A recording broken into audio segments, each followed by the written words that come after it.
اور سنیں حضور نے کیا فرمایا۔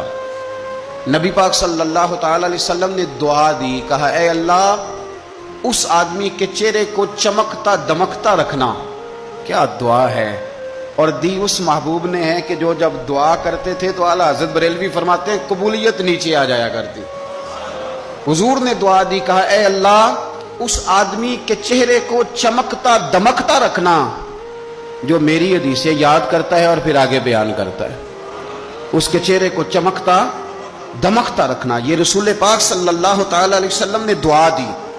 میرے عزیز، امام بخاری رحمۃ اللہ علیہ کے ایک شاگرد تھے محمد بن عباس، وہ کہتے ہیں مجھے امام بخاری نا حدیثیں لکھوایا کرتے تھے اور میں حدیثیں لکھا کرتا تھا۔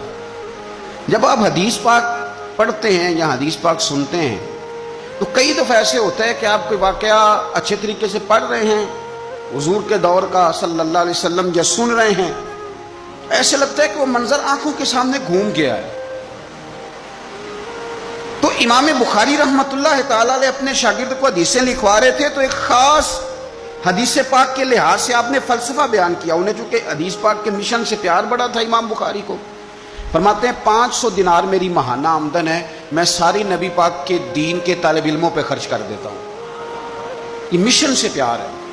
تو امام بخاری رحمۃ اللہ تعالی علیہ کے شاگرد محمد بن عباس فرماتے ہیں میں حدیثیں لکھ رہا تھا تو انسان تھک جاتا ہے، کہتے میں لکھتے لکھتے امام صاحب چونکہ لکھواتے جا رہے تھے تو میں تھک گیا۔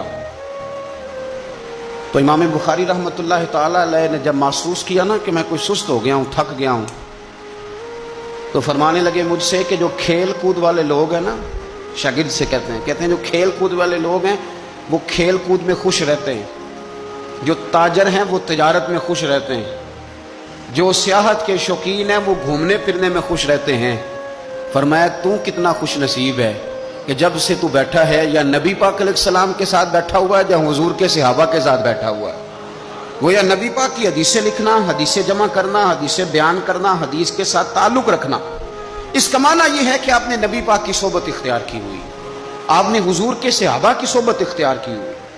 حدیث پاک کو یاد رکھیں، حدیثیں اپنے ذہن کے اندر بٹھائیں۔ ایک حدیث پاک میں نبی پاک صلی اللہ علیہ وسلم نے فرمایا جس نے 40 حدیثیں جمع کر کے میری امت تک پہنچائی، اللہ قیامت کے دن اسے علماء کے ساتھ کھڑا فرمائے۔